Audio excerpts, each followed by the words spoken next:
Hey guys, I'm Dimension Jumper and today I'll be reviewing The Legend of Zelda DLC Pack 1, Trial of the Sword, and DLC Pack 2, The Champion's Ballad, that was released back in June and December of 2017, and that was released for the Nintendo Switch. So, DLC Packs 1 and 2 are basically extensions of Breath of the Wild, and they basically give the game more content to do, and they basically give the player more things to do to put into a 100-hour plus game.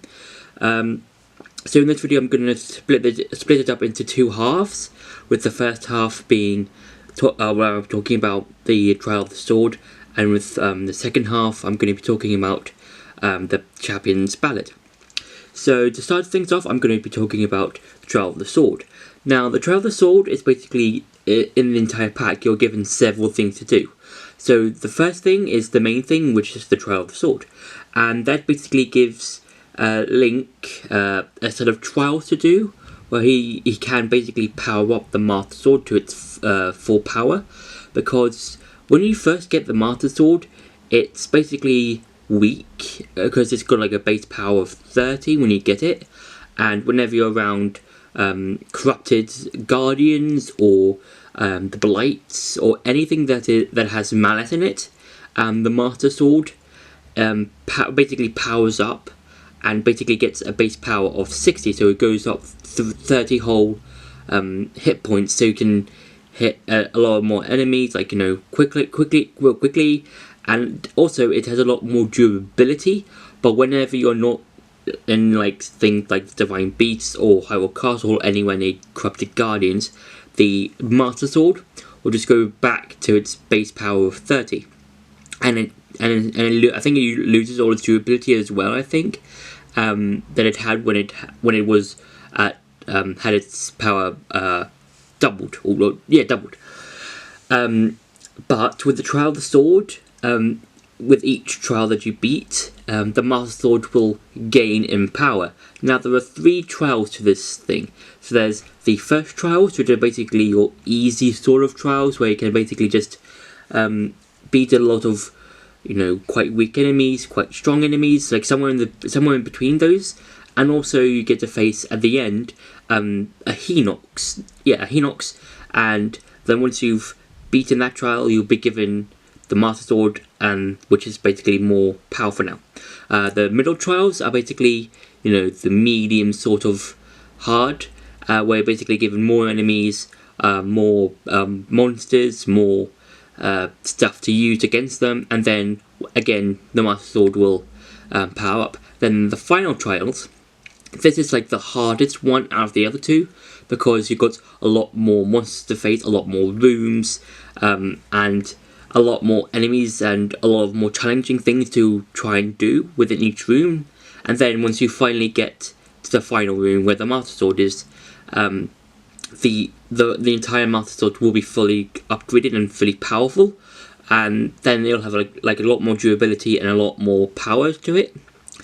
And I quite like this because it basically shows how much you've come through the game since getting it, or since the very beginning of the game. Because whenever you start a new trial, you're always stripped of your armor, your weapons, because that will be too easy, and you have to survive on weapons that might have a little power or not that much durability, kind of like how players might have felt when they were on the Great Plateau, when they had to start off with your basic weapons like your branches, your axes, like your woodcutter's axe, your Pagobo clubs, and various other weapons. But with each room, you'll get better and better weapons, and there's also some rest areas that you're given, which have chests with sometimes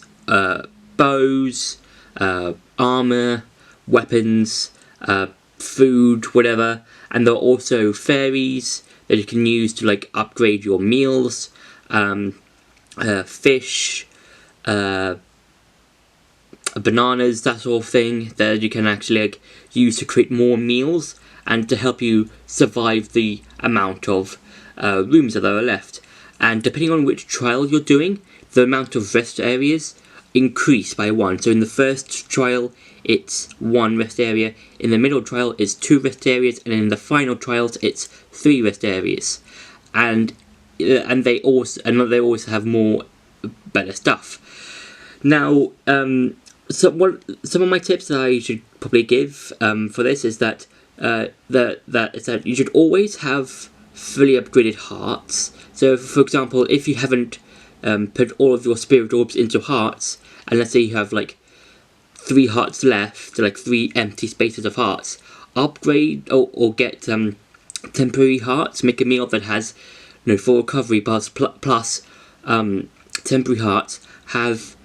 Make a meal that has temporary stamina, because whenever you go into the trials, whatever you have, like your hearts or your stamina, will pass on into the trials. So if you have temporary stamina, if you have a temporary heart and a temporary stamina, those will be carried over to the trials, and that will help you quite a lot. And also, I suggest having either a meal that has increased attack or defense, because then they'll help you survive a lot of the rooms. Now, I would suggest having 30 minutes for either defense or attack, just so it'll last a lot longer. So, for example, with the attack buff meal, you should get like a few mighty bananas, a dragon horn, and I think a mighty thistle. I could be wrong about the mighty thistle. It could be something else. I just can't remember. I think I remember it something about a mighty thistle being in part of the mix to help you attack. So a mighty thistle, a dragon horn, and a mighty thistle. So those are the main ingredients that you should have. And I think it's like 3 bananas, 1 thistle, and 1 dragon horn. So you can help you create this meal. Now, the mighty thistles and the mighty bananas can be found throughout Hyrule. They can be found in many places like shops, the woodland areas, those kinds of areas. But with the dragons, they're quite more rarer than those ingredients, because they only spawn in certain areas of Hyrule. So with the dragon, with the ice, I'm going to call them by the elements because I can't remember their names. So with the fire dragon, it's found in like some of the it's found in like the Elden regions, and the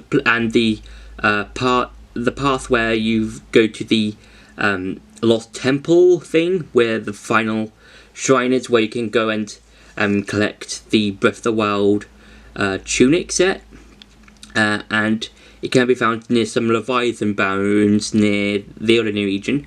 The ice dragon can be found near Mount Lanayru, and also near Divine Beast Varuta, and the electric dragon can be found in Farron Woods and on the Bridge of Hylia.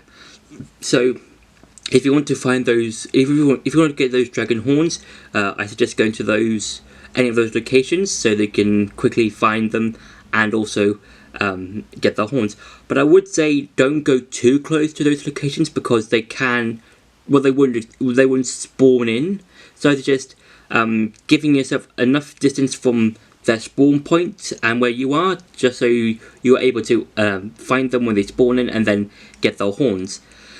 And I really like Trial of the Sword, mainly because of how at the end of it, once you fully upgraded the Master Sword, you're given a little reference to Fee, because when you do fully upgrade the Master Sword up to its 60 base power, you're given a little shimmer of the Master Sword, because it's light.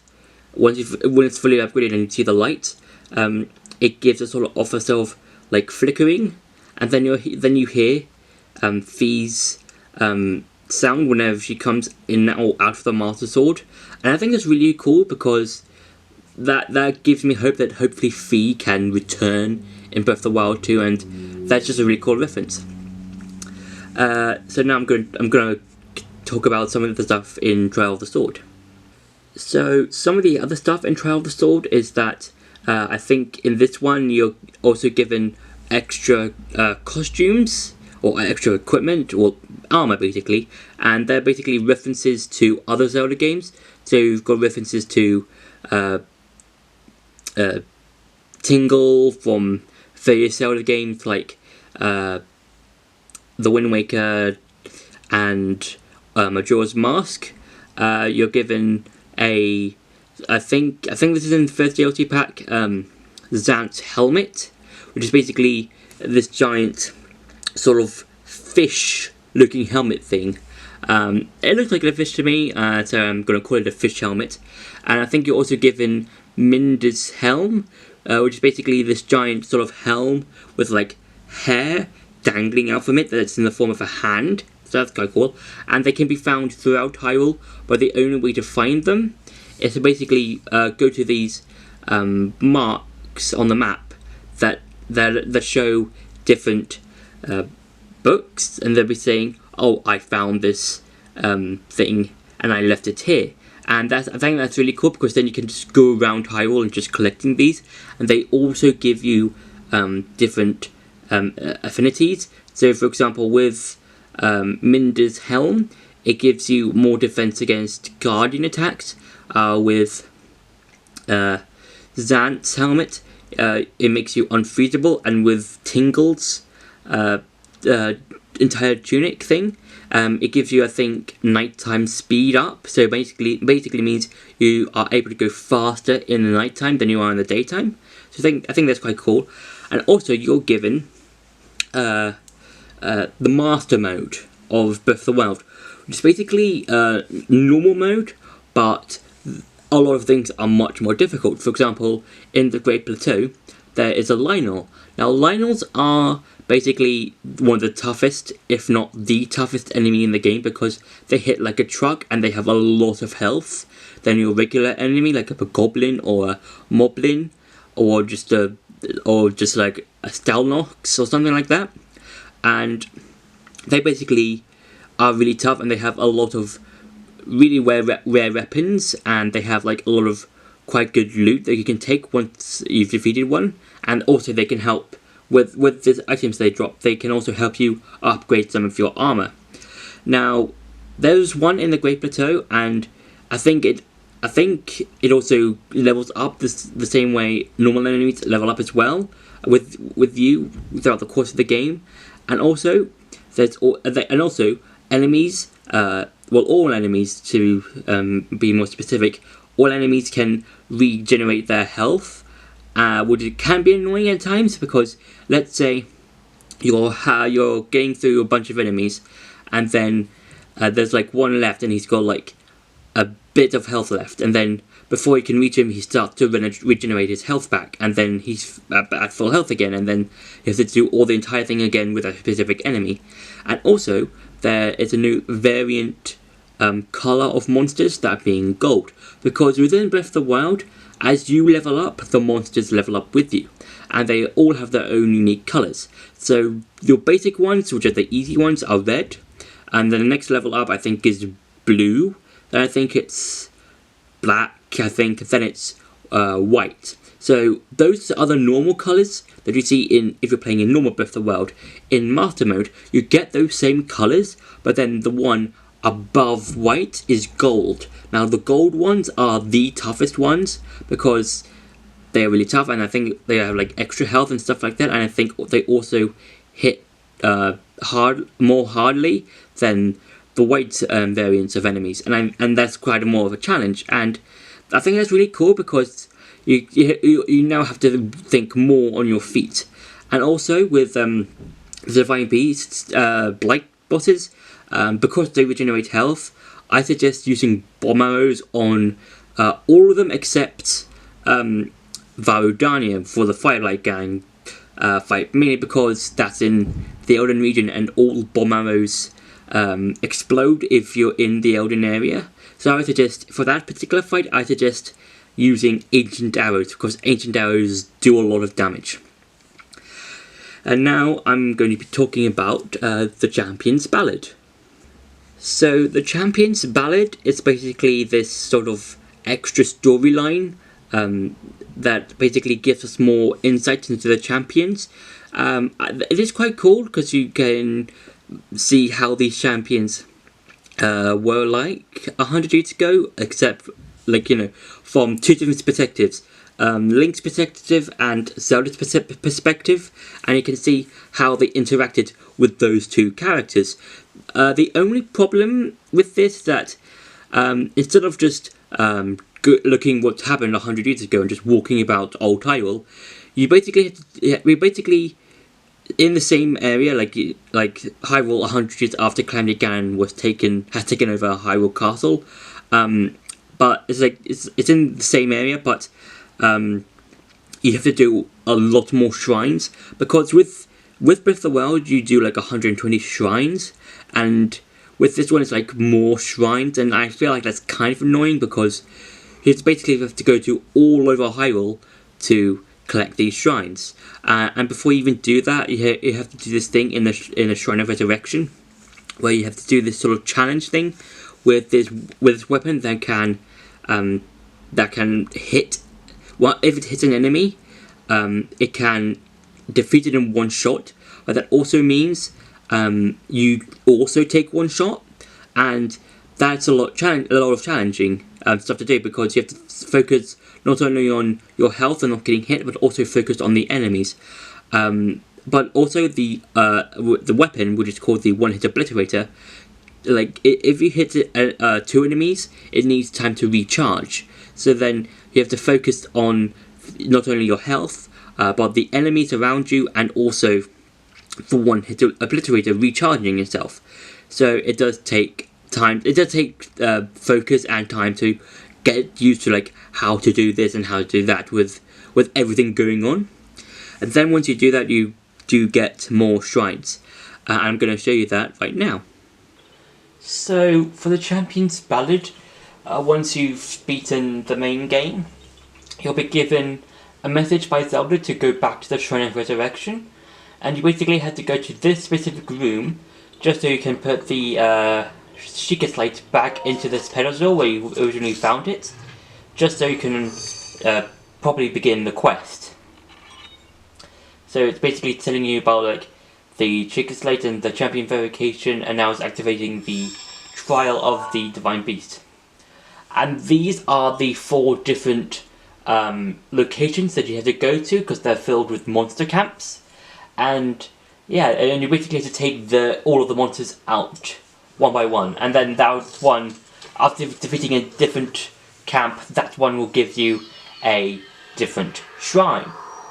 Now the shrines in the DLC quest have a different marker than they do with the original shrines. Because with the original shrines, if you see the top part of the shrines, you can see they just fit into its diamond quest thing. So for example, with this one, if you can see if I just quickly show you, if I just put the camera towards the thing, so as you can see, the shrine is basically, or the top of it, almost touches the inner diamond, but with the DLC ones, they just poke out of the diamonds. So there's 2 varying ones, that one and the original shrines. And now it's time to talk about, if I switch to my camera, the one-hit obliterator. Now this is what it looks like. It can be taken as a screenshot, and it is also a part of the Hyrule Compendium. And it's quite a cool design. I do like this design. It's almost like, it's the one-handed weapon. It almost looks like a shortened trident to me. It kind of looks like that for a bit.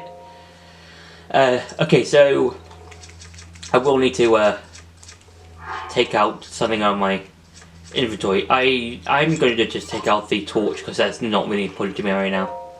So this is what happens when you take the one-hit obliterator.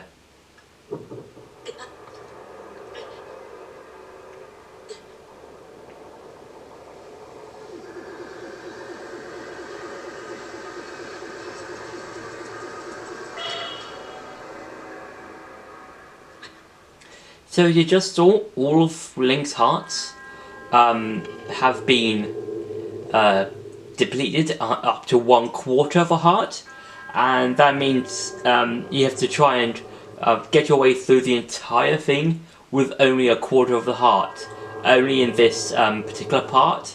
So you have to try and make sure that enemies don't hit you before that you hit them. And also, a cool thing about the one-hit obliterator is that if you see on the top parts of it, like on the two sides and the very top, you can see that each of the sharper areas are basically the heads of the divine beasts. So with the two marked on the lower sides, it's of Van Meadow and Ruta, which of the top ones, it's the heads of Van Noboris and Varodania. So I think that's really cool because they are the four divine beasts of the world, and they're trying to help you do trying to get the ones that are specific to them. And as you can see, the one-hit obliterator, it's a weapon that can defeat foes with one hit and cause the user to die from one hit. It loses its Shen and power after 2 consecutive uses, but will eventually regain both. And as you can see, that the number is infinite because it's really that strong. So it's technically the most powerful blade in the game, but you only use it in this particular section, which is I guess I kind of understand why that has to be, because you can't really carry around the most powerful weapon in the game, but only have 1/4 of your health. And also, with this part, you lose your divine beast abilities. So that means you can't use Vali's Scale, Opposed Fury, Daruk's Protection, and Mipha's Grace, because that would be just considered overpowered. Now you can do a variety of things, like taking out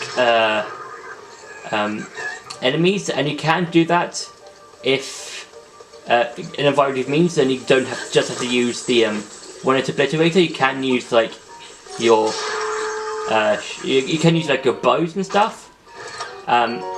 Oh, there's a bow there with quick shot. But if you you can't really, for this part, you can't really regain any health. So let me just show you what I mean. So let's say if I have all of these hydro melons, if I just have them just like all of them, once I've done that, all of my health just goes, because that would be just considered cheating. So always trying to be on the move. Always just try and move out the way of enemies, so then they won't see you. And yeah, I just died. So that wasn't really good thinking of me, but that is a way of showing you how to think on your feet, and also try and always think on the move. And also the one-hit obliterator kind of reminds me of the ancient arrows, because with the ancient arrows they defeat normal enemies, like your bogoblins, your your bogoblins, your moblins, your Lionels, those sort of characters or enemies in one hit. As soon as the arrow gets into contact with them. But the ancient arrows won't work on the bosses, the blight bosses. They won't work with those sorts of enemies. So that's what the one-hit obliterator kind of reminds me of. So yeah, always think on your feet when you're doing this particular part of the game. And yeah. I'm going to try and get a shrine, so I can show you what the shrine can offer. Because I think it's basically a lot longer version of the normal shrines. Because with the shrines you might find around Hyrule, in the various parts of Hyrule, they might take 3 or 4 minutes, maybe 5 minutes.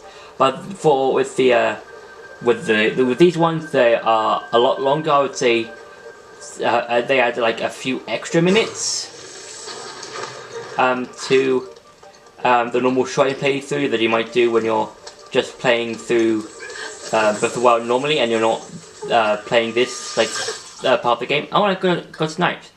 So I'm going to quickly cut here and show you what a shrine or DLC shrine looks like and how different it is to a normal shrine.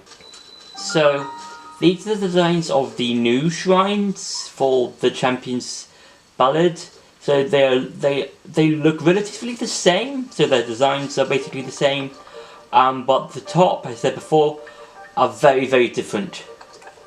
And I'm going to show you the difference, sort of these shrines compared to normal shrines, because they're very different.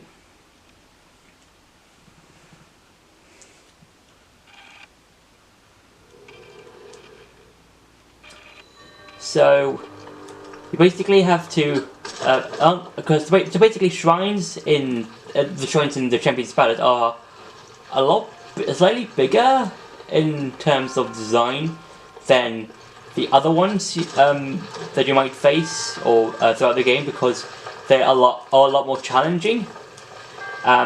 So you have to, because of your quarter health and everything that's going on, you do have to make sure that you are thinking of how to do each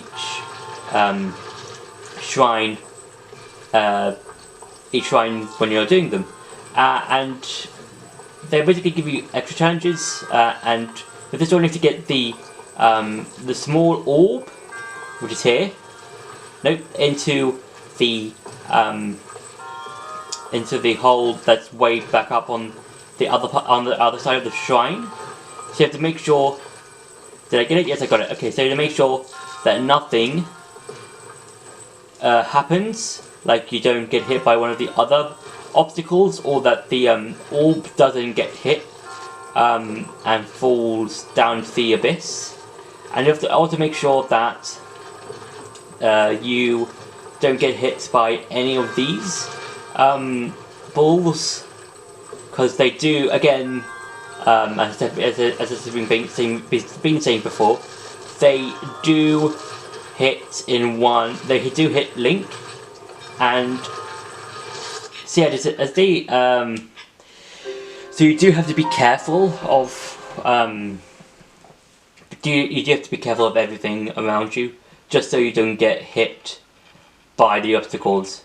And you do have to do the entire shrine again, so I do warn you, don't try and do anything clever. Just take every single one of the new shrines, just slow and steady, just so that you can get through it and get to the oh no, wrong one. Get to the end of it nice and safely. So I'm just going to quickly do this again. There we go, it's on course, it's on course. Did I get it? Nope, I did not get it. Okay, so I don't need the large orb, I need the small orb. It's, nope, okay, so that's been, so yeah, that's like, if you do have to try and concentrate on which one you want to get. So for this, no, and you do have to try and avoid all of these other ones if you want to get like the specific ones you need. So yeah, as before, you do have to try and think of how to get the things without it going. Nope. Okay. So I'm gonna try a few more times until I stop. So here we go. Just nice and steady. Okay. Oh, I guess I could have taken it out. Oh, okay. Oh, okay. I have the ball. Nope. Oh, great. It's lost. Okay, I'm going to try one more time, and then I'm going to do it the other way of just carrying it normally, so of using magnesis. Okay, one more time.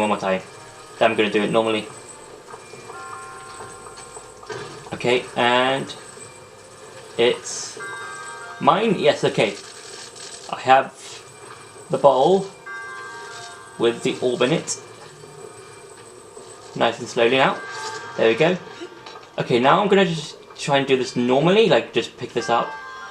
I think just pick it up normally, because then that'll be easier for you to dodge all of the incoming obstacles that are coming in your way. So just avoid that, and then there we go. So yeah, I was doing it wrong, probably. I think you can do it without carrying the orb. I think you can do it by using magnesis, but I think you just carrying it normally without magnesis is a lot faster. So yeah, so after that you can go your way throughout the shrine and then meet the monk. You can collect the chests throughout that can be found with other things, and I think they carry like various stuff you can find. So yeah, and you're given an orb. So these spirit orbs are basically your normal ones, and they can basically help you get like extra stamina or heart, because in the normal ones you can in the normal Breath of the Wild you can only get either full hearts or full stamina. You can't have either. You can't have both at the same time. So you have to really choose on which one you really want. But with Ballad of the Champions, or the Champions Ballad, with the 4 new shrines, with the orbs that you collect, they do help you get just like a few more bits of stamina, or one more heart container. So yeah, so that's been it for the gameplay side. Now it's time to go back to the review. So once you have like defeated every single camp of monsters in the Great Plateau, because this whole thing starts in the Great Plateau and it sort of ends in the Great Plateau. I'll talk about that later. But once you have defeated every single enemy and done a bunch of shrines in the Great Plateau, you are told to go to the 4 divine beasts and basically look at these monument things, and they tell you that you should go to these 4 specific locations that can help you learn more about the divine beast or something. And they basically once you've collected the 4 orbs for the specific divine beasts, once you've beaten their specific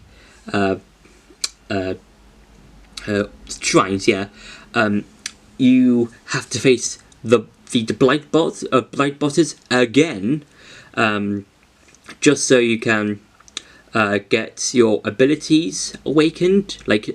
Because basically every time you use one of the abilities that is given you by one of the champions, they have to recharge, and each one takes a specific time to recharge. So I think Rivali's Scale takes 5 minutes or so to recharge, and then once you've defeated each blight boss, again those times are cut in half. So that means it'll take less time, just so that they can be recharged.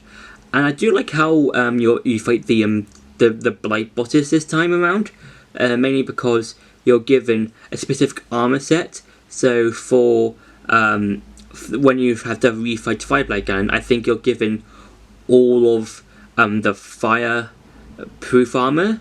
I think that's really cool. And I think with when you're facing off against Thunderblight Ganon, you're given the male Gerudo outfit, which is, again, it's really cool. And also you're allowed to use your abilities while you're refighting these blight bosses. And also the sort of like colour is a lot more grainy, and it looks more like olden. And I feel like that's really cool, because it feels like we're fighting what the champions were fighting against the Divine Beast sprites all those years ago. But yeah, it feels really cool and interesting.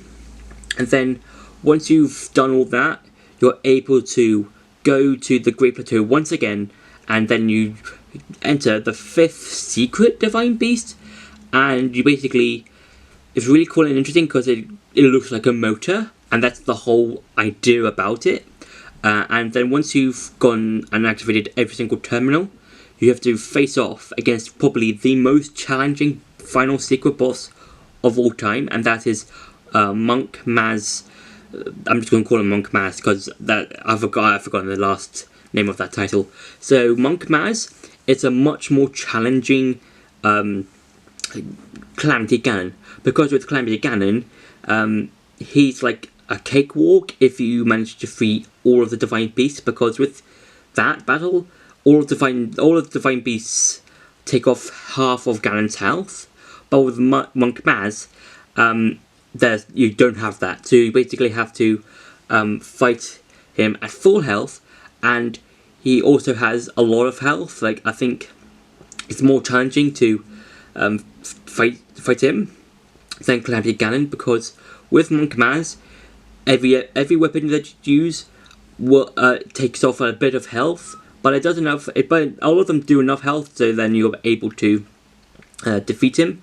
And then once you've defeated him, he will tell you that you are given that you're worthy enough of getting your own divine beast. Now this one is not like the other divine beasts. It's not this massive walking animal that can obliterate anything in its path. It's basically this motorbike, basically a horse styled motorbike, and it basically just it's a rune for your Sheikah Slate, and you can activate it any time. And you can also like ride it, but it does need fuel to basically go around all of Hyrule.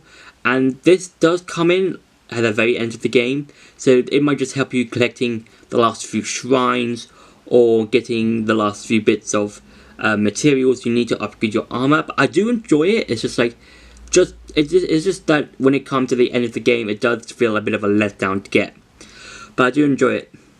And again, like in Pack 1, you are given more armor that you can find and collect all around the Hyrule. And again, there are references to other Zelda games. So you've got Wind Waker Link's shirt, which is basically the crab claw one, or the lobster one. I think it's either a crab or a lobster on the shirt.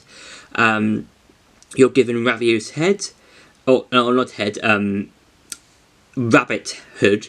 And you're also giving Phantom Ganon's outfit. And I think those are really cool references, and again, they're really enjoyable to use, but or mainly collect, and they're really cool and interesting.